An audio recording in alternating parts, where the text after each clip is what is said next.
창조, 이거 과연 타고나는 걸까요? 아니면 혹시 배울 수 있는 기술일까요? 오늘 이 질문에 대한 답을 한번 같이 찾아보려고 합니다. 챗GPT가 딱 등장했을 때 정말 많은 분들이 이런 생각하셨을 거예요. 와, 인공지능이 글도 쓰고 코딩도 하고 심지어 디자인까지 다 하는데 그럼 우리는 이제 뭘 해야 하지? 인간 고유의 가치는 대체 어디에 있는 걸까요? 답은 의외로 명확합니다. 바로 창조죠. AI가 아무리 대단해도 결국 학습된 패턴을 따라하는 거잖아요? 하지만 아예 없던 걸 만들어내고 거기에 새로운 의미를 불어넣는 것? 이건 여전히, 그리고 앞으로도 우리 인간의 영역이라는 거죠. 자, 그렇다면 이 창조라는 게 어떻게 재능이 아니라 기술이 될 수 있다는 걸까요? 지금부터 정말 놀라운 이야기 하나를 들려드릴게요. 이게 믿어지세요? 1050개. 이게 단 한 사람이 그것도 3년 만에 출원한 특허 개수입니다. 이 책의 저자가 원래는 월급이 좀 부족해서 특허 장려금이라도 벌어보자 하고 시작한 일이었대요. 처음에는 특허 하나 내는데 1년이 꼬박 걸렸는데 점점 속도가 붙더니 글쎄 3년 만에 1050개를 해낸 겁니다. 당연히 사람들이 물었겠죠. 아니, 어떻게 이게 가능해요? 천재 아니에요? 타고난 거죠? 근데 그의 대답은 아주 단호했어요. 아니라고. 창조는 타고나는 게 아니라 만들어지는 거라고요.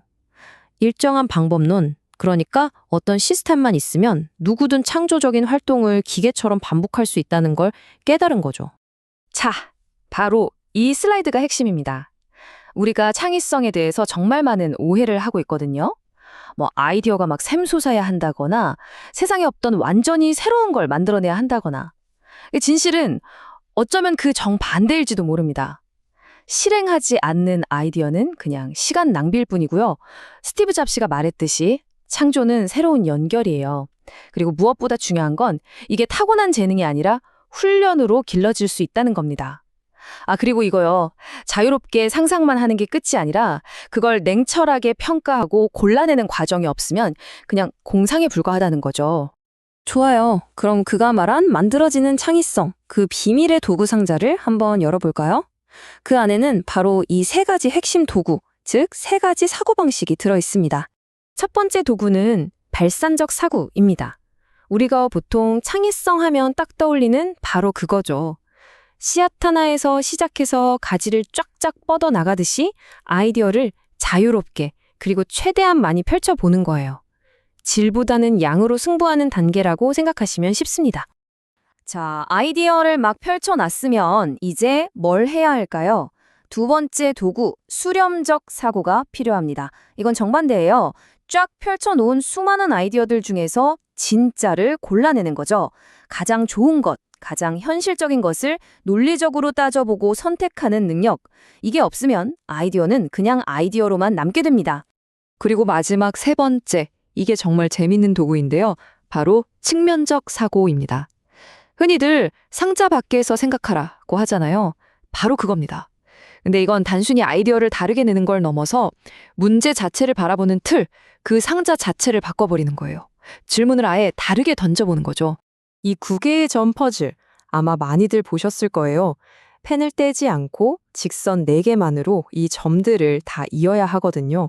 대부분의 사람들은 이 점들이 만드는 사각형, 그 보이지 않는 상자 안에서만 어떻게든 선을 그으려고 애쓰죠.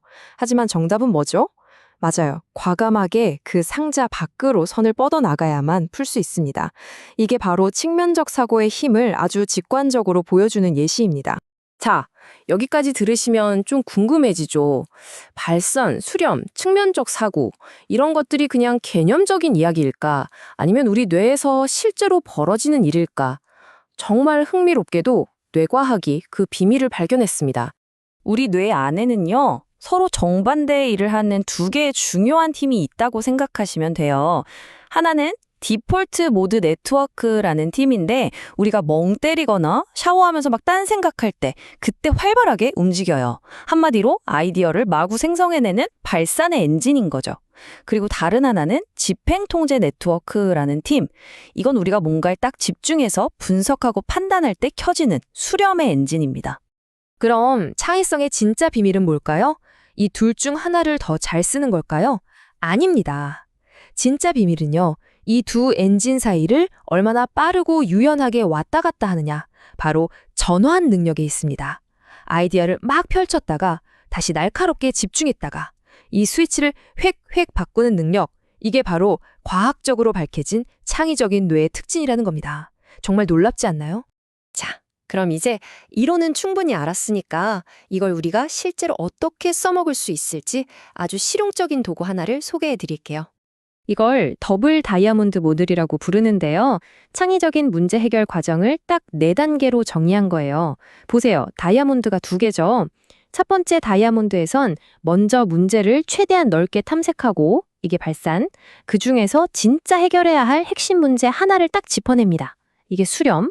그리고 두 번째 다이아몬드에선 그 문제를 풀기 위한 해결책을 다시 한번 다양하게 만들어보고 발산. 마지막으로 그 중에서 최고의 해결책을 골라서 실행에 옮기는 거죠. 수렴. 발산했다가 수렴하고 또다시 발산했다가 수렴하는 이 리듬. 이게 바로 창의적인 프로세스의 핵심입니다. 자, 지금까지 쭉 보셨듯이 창의성은 더 이상 소수 천재들의 전유물이 아니라 우리가 훈련할 수 있는 기술이라는 걸 알게 됐습니다. 그럼 이제 이 강력한 기술, 이 도구를 대체 어디에 써야 할까요? 우리는 보통 창업하면 와, 대박 아이디어 이걸 먼저 떠올리잖아요. 근데 진짜 중요한 건 아이디어가 아니라고 합니다. 그보다는 문제를 해결하는 아주 뛰어난 과정, 즉 프로세스를 갖는 게 훨씬 더 중요하다는 거죠. 결국 창업의 본질은 문제 해결이고 그렇다면 창의성이란 건 단순히 아이디어를 내는 능력이 아니라 바로 이 문제를 해결하는 종합적인 힘이라고 볼 수 있는 겁니다. 그러니까 이제 창의성은 더 이상 소수의 재능이 아니에요. 우리 모두가 배우고 또 사용할 수 있는 강력한 문제 해결 도구인 셈이죠.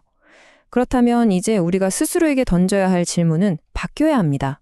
나는 창의적인 사람인가? 이게 아니라 나는 이 창의성이라는 도구를 가지고 어떤 문제를 해결해 볼 것인가? 바로 이 질문입니다.